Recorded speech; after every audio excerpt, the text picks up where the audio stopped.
The first story is called Pasternak. Isabel boards a flight to another country using a free ticket that someone mysteriously bought for her. Shortly after takeoff, she starts chatting with a passenger named Roman. He asks about her job and the reason for her trip, keeping the conversation going. During their talk, Roman mentions that he works as a classical music critic. Hearing this, Isabel casually brings up her ex-boyfriend, Gabriel Pasternak, a classical musician. The moment Roman hears the name, he freezes. Years earlier, he served as a judge in a music competition and remembers Gabriel's performance as one of the worst he had ever heard.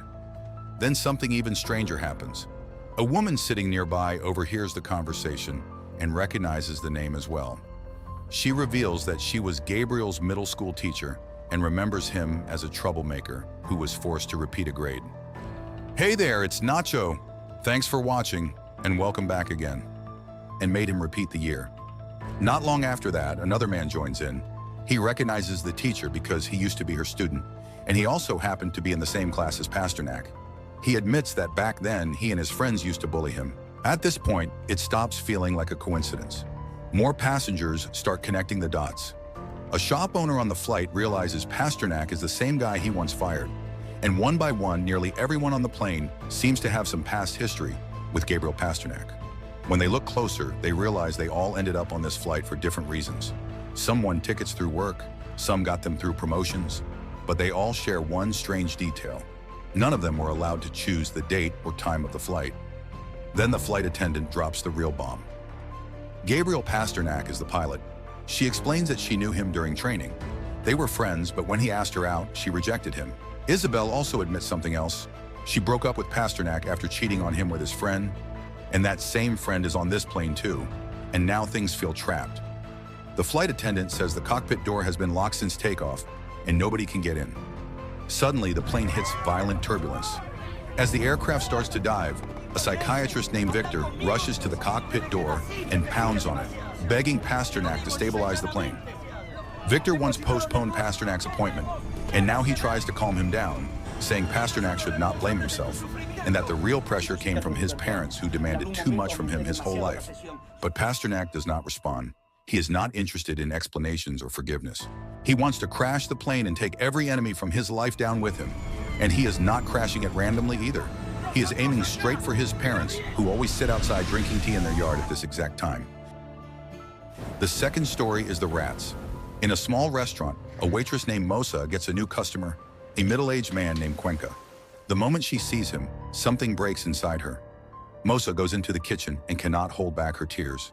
The cook, Kochi, notices immediately and asks what is wrong, and that is when Mosa reveals the truth. Cuenca is not just any customer. He is a corrupt politician and a loan shark, the same man who auctioned off Mosa's family home when they could not pay their debt. What Cuenca did destroyed her family, and the fallout was so severe that it pushed Mosa's father to do the unthinkable. 2 weeks after the funeral, things somehow get even worse. Cuenca does not disappear from their lives. Instead, he starts flirting with Mosa's mother and even stalks her. That situation becomes so unbearable that Mosa and her mother decide to move to another city and start over. And then, by a cruel coincidence, Mosa runs into Cuenca again.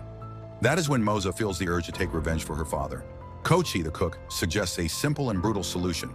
She tells Mosa to slip a heavy dose of rat poison into Cuenca's drink and end it right there. Mosa refuses. She is terrified of going to prison and wants to handle things another way. Kochi, on the other hand, is completely unfazed. She argues that prison is not such a bad place. Free food, a place to sleep, and plenty of company. She even admits she has been to prison before and never regretted it. On top of that, Cuenca is planning to run for mayor, which would only mean more suffering for ordinary people if he wins. Still, Mosa stands her ground and refuses to kill him. She goes back to work and serves Cuenca exactly what he ordered, a plate of potatoes and eggs along with a Coca-Cola. But when Mosa returns to the kitchen, Kochi calmly reveals that she already sprinkled rat poison all over the food. Mosa panics, but Kochi quickly reassures her. She already has an excuse ready for the police. The restaurant has a pest problem, rat poison is used everywhere, and it accidentally ended up in the frying pan. Simple as that. Before Mosa can react, Cuenca's son Alexis shows up and immediately starts snacking on the potatoes. Mosa completely loses it. She rushes over, grabs the plate, and claims she needs to reheat the food. Cuenca explodes in anger at her behavior, especially when Mosa ends up throwing the potatoes straight into his face to stop him from eating anymore. When Cuenca moves to hurt Mosa, Cochi steps in.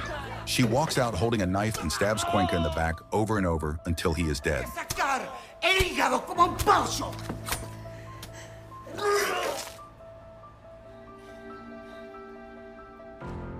The next morning, the police arrest Cochi. Alexis is rushed to receive medical treatment for food poisoning, and Mosa is taken away as well. Now we move on to the third story, titled Road to Hell. Diego is driving out of the city in his luxury car, cruising through wide-open grasslands. He tries to overtake an old beat-up car, but the driver, a man named Mario, keeps blocking his path. Furious, Diego floors the gas, rolls down his window, and unleashes his rage. Time passes. Minutes turn into hours. Mario keeps driving. Then just before reaching a bridge, Mario's tire suddenly blows out. Diego stops as well. Luckily, he has a spare tire, but there is a problem. He has no idea how to use the jack. He calls a nearby repair shop, but help will take too long, so Diego looks it up online and decides to change the tire himself. He manages to replace it, but in the distance, he spots Mario's car approaching. Panic sets in. Diego jumps back into his car, even though the jack is still in place and one lug nut has not been tightened. He freezes when Mario pulls up right beside him. Diego is too scared to even roll down the window. Mario does not leave. He reverses his car and deliberately slams into Diego's vehicle. Then he steps out, smiling, clearly enjoying the moment. Mario starts destroying the car, ripping off the wipers, smashing the windshield with the jack handle, and hurling insults. Diego stays locked inside, shaking. He apologizes, begs Mario to leave, and calls the police for help. But Mario's not done yet. To humiliate Diego even further, he goes completely insane and relieves himself all over the luxury car. At first, Diego stays quiet, but the humiliation finally snaps something inside him. Fueled by rage, he floors the gas and rams Mario's car just as Mario gets back inside, sending it crashing into the river.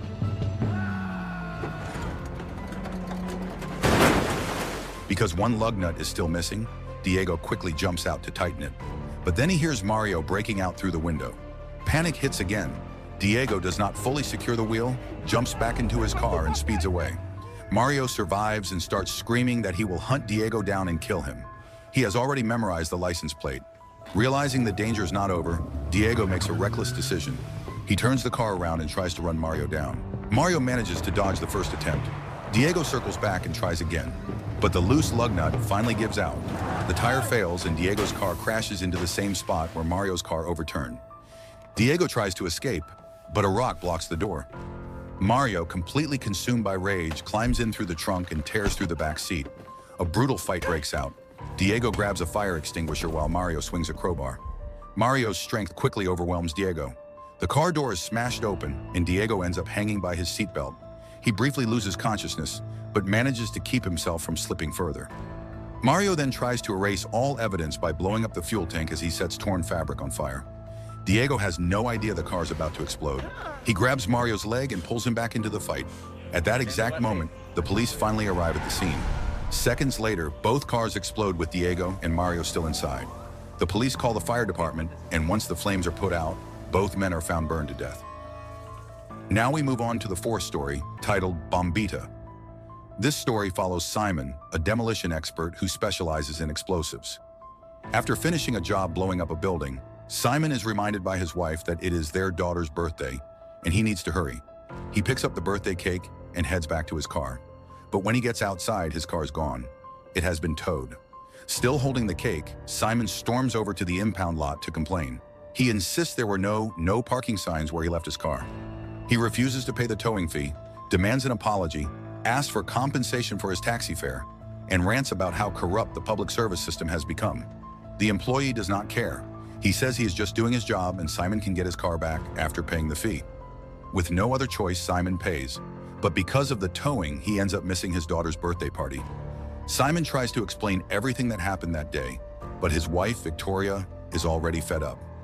In her eyes, Simon never puts his family first and spends every day blaming the government for everything that goes wrong. Over time, that constant attitude wears her down. The next day, Simon heads to the towing company's main office, where he sees a crowd of people who are dealing with the same problem.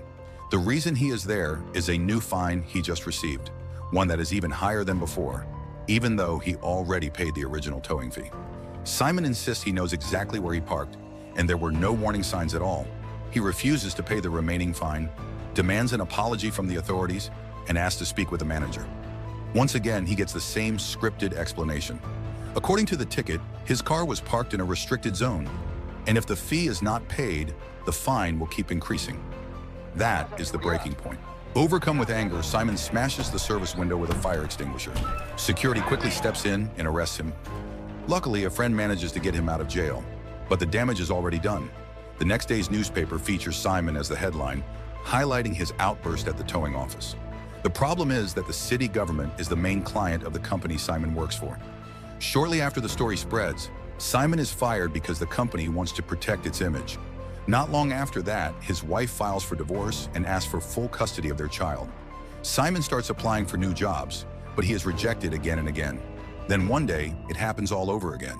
His car is towed even though he is certain he parked legally. After losing his job and his family, now this corrupt towing system is targeting him again.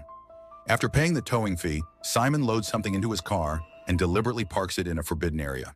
As expected, the car is towed once more. Moments later, it explodes. This is the revenge of a demolition expert. No one is hurt because Simon carefully calculated the blast radius.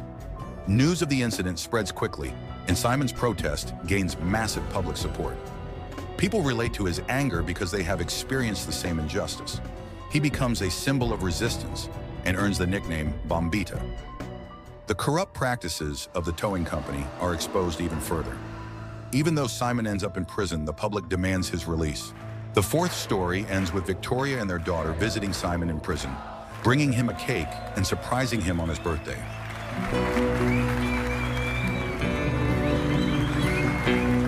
Now we move on to the fifth story, titled The Proposal. A teenage boy named Santiago arrives home in his luxury car, and the first thing that stands out is his damaged license plate.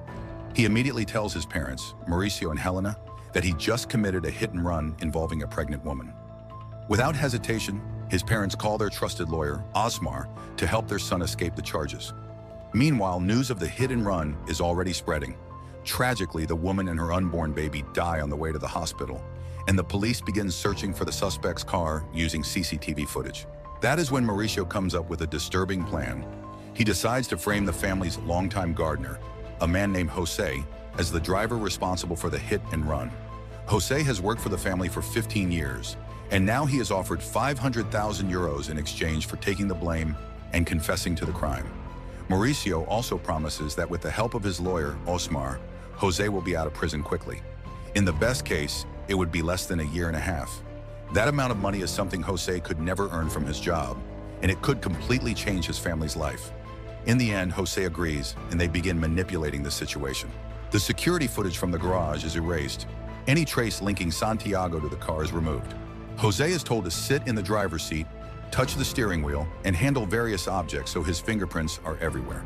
Osmar carefully prepares the story Jose must tell. The claim is that Jose got drunk the night before, took his employer's car to pump the tires, and then parked it in the garage. During that drive, he supposedly hit something, but because he was drunk, he remembers nothing and assumed it was just an animal. Not long after, the police arrive along with a prosecutor named Fiscal, who is assigned to the case. Osmar tells Mauricio to stay calm. After Jose delivers his false story, Fiscal inspects the car used that night. He then asks Jose to sit in the driver's seat. Paying close attention, Fiscal notices something is off. With Jose's height and seating position, he would not be able to see the rearview mirror properly. In other words, Fiscal realizes the driver must have been taller. Because of that, he wants to meet Mauricio's wife and son. Before that can happen, Osmar pulls Fiscal aside for a private conversation. Behind closed doors, Osmar negotiates and asks Fiscal to help make sure Santiago avoids prison. Fiscal eventually agrees, but his price is extremely high, 1 million euros. According to Osmar, Fiscal can make things disappear because of his connections with the police chief and influential figures in the courts. That means Mauricio now has to pay 500,000 euros to Jose, 1 million euros to Fiscal, and another 500,000 euros to Osmar himself. Left with no real choice, Mauricio agrees and wants the case resolved as quickly as possible. When Osmar goes back to confirm the deal with Fiscal, Jose overhears the conversation and starts pushing his luck.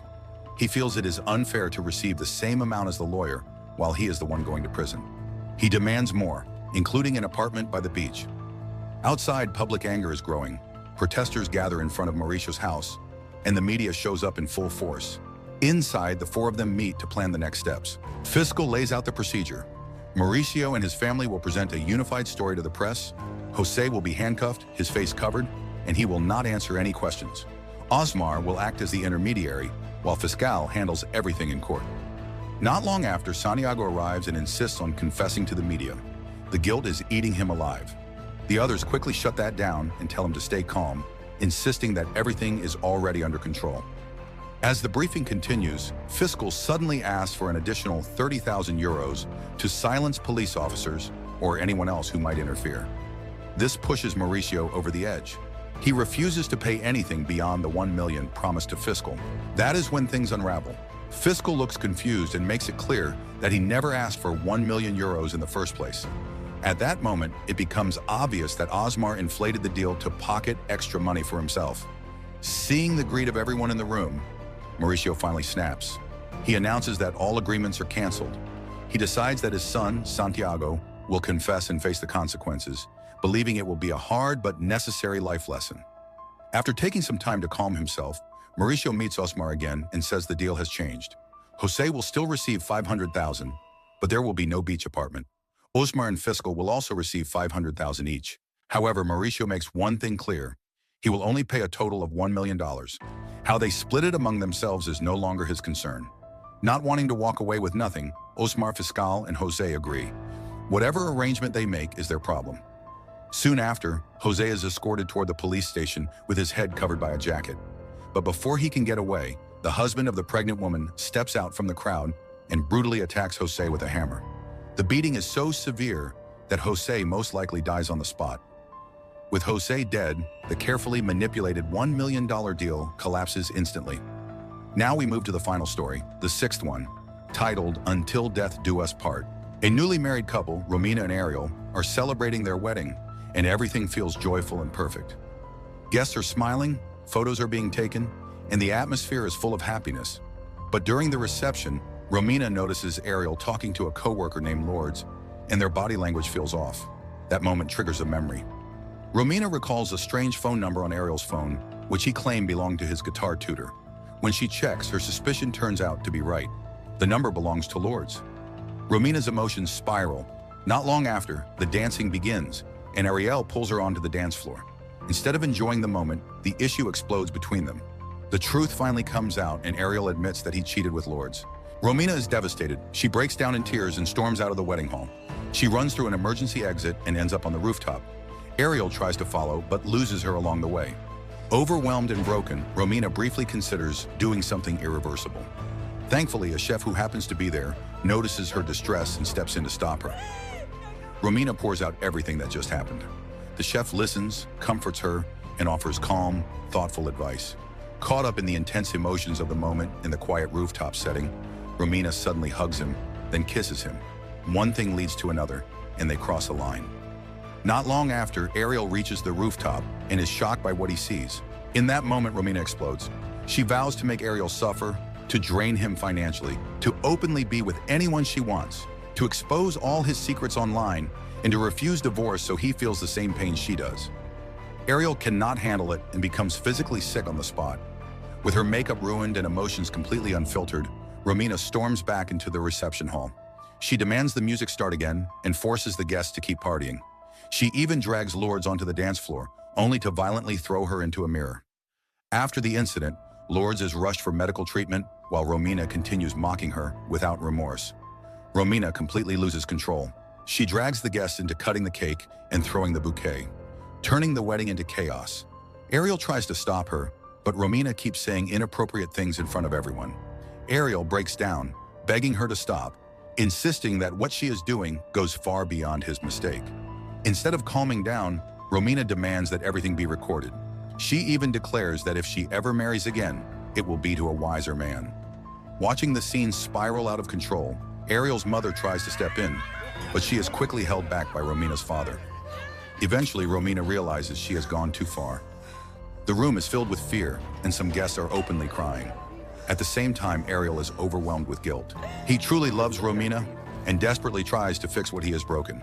He pulls her back into a dance and makes a sincere effort to make things right. For a moment, they finally feel the beauty of being married, but that calm does not last. Right in front of all the guests, Ariel and Romina do not slow down or share a tender moment. Instead, they get carried away and behave far too intimately. The atmosphere becomes uncomfortable, and one by one, the guests leave in disgust. In the end, the hall empties out, while Ariel and Romina remain lost in each other, completely unaware of everyone else around them. So the moral of the story is, if you ever get a free plane ticket, see your ex at a wedding, argue on the road, or get your car towed, just stay home, order pizza, and block everyone.